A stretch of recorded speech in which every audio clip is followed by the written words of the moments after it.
5h, 7h, Mathieu Noël.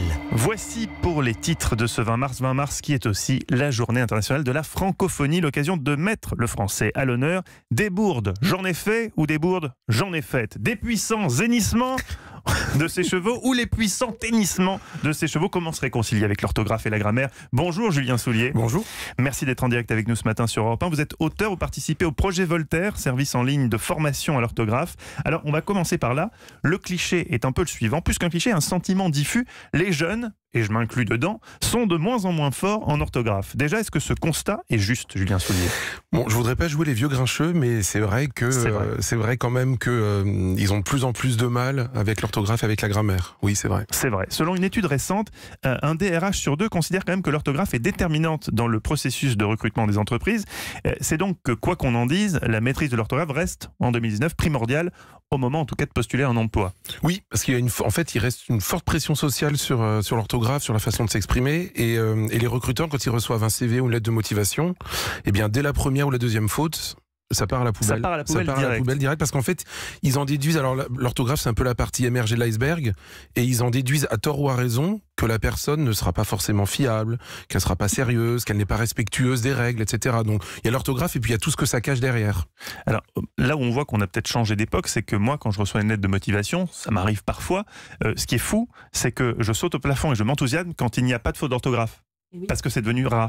Oui, c'est devenu rare. Je pense qu'à une époque, toutes les lettres de motivation, il n'y avait aucune faute d'orthographe. C'est vrai, malgré les correcteurs orthographiques. Pourtant, on pourrait se dire avec les correcteurs orthographiques, mais non, les correcteurs orthographiques ne sont pas la panacée, et non pas la panacée universelle, mais la panacée. Et donc, il faut quand même effectivement maîtriser un minimum de règles pour pouvoir être compris, s'exprimer correctement, communiquer correctement. Finalement, c'est une espèce de bonne manière, en fait, l'orthographe et la grammaire. C'est un respect des bonnes manières.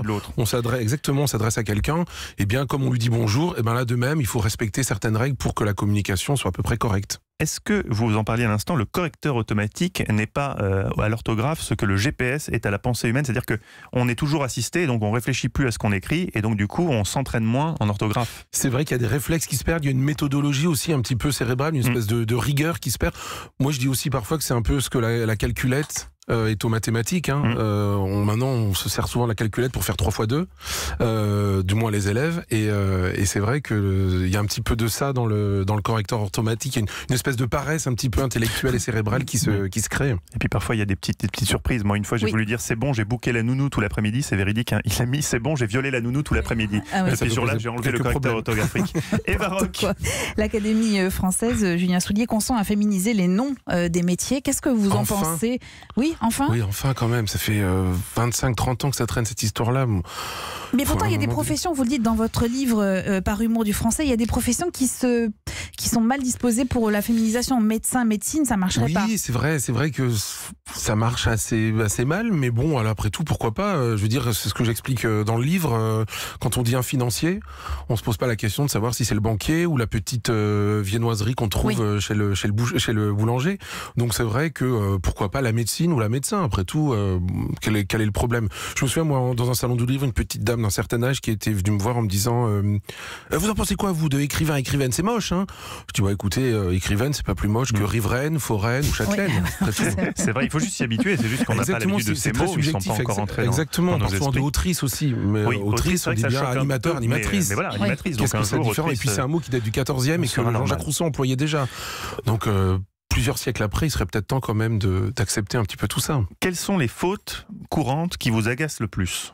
Alors moi, les fautes courantes qui m'agacent le plus, à l'écrit, c'est la confusion des formes en « et ». Alors ça, c'est vraiment le tonneau des Danaïdes chez les élèves, c'est-à-dire ER, EZ, AIS, AIT. Alors là, c'est une espèce de grand loto. Il faudrait faire une mission patrimoine pour les formes en « et » parce que c'est assez terrible. Est-ce que vous avez des petits moyens mémotechniques pour nos auditeurs pour éviter les fautes les plus courantes? Alors pour éviter les fautes les plus courantes, j'allais dire, mais je suis pas sûr que ce soit un vrai moyen mnémotechnique.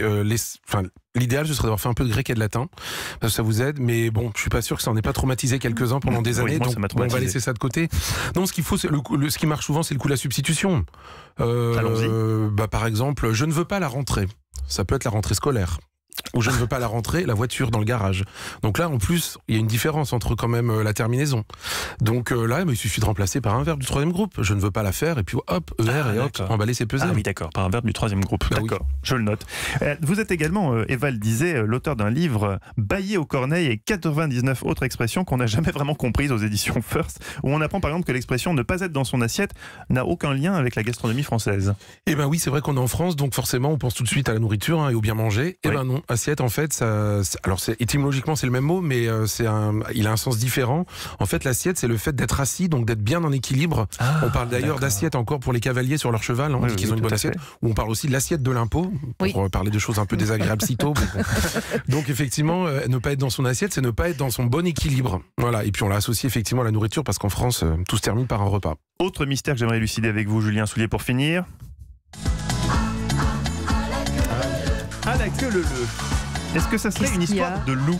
Et non, n'en déplaise à Bézu, paix à son âme. Je connais mes grands classiques quand même aussi. Je vois que monsieur est connaisseur de tous les domaines. Non, en fait, il s'agit. Alors, c'est vrai qu'on a le, donc, qui est lui-même un petit peu à la queue le. Donc, on se dit, ce le, et en fait, le LEU, c'est le vieux mot en ancien français qui voulait dire le loup. Et donc, à la queue le, et le premier le, c'était l'article. Donc, c'était à la queue le loup, qui voulait dire à la queue du loup. Donc, en fait, parce que ces animaux ont la réputation de se suivre les uns les autres. Donc, c'est devenu à la queue le ensuite voilà, quand le mot le n'a plus été compris. Et voilà, Eva, vous coucherez moins bête ce soir et moi aussi d'ailleurs. Vous allez je ne le savais pas du tout. Hein, oui, tous les jours une expression. Vous venez, on va faire une chronique.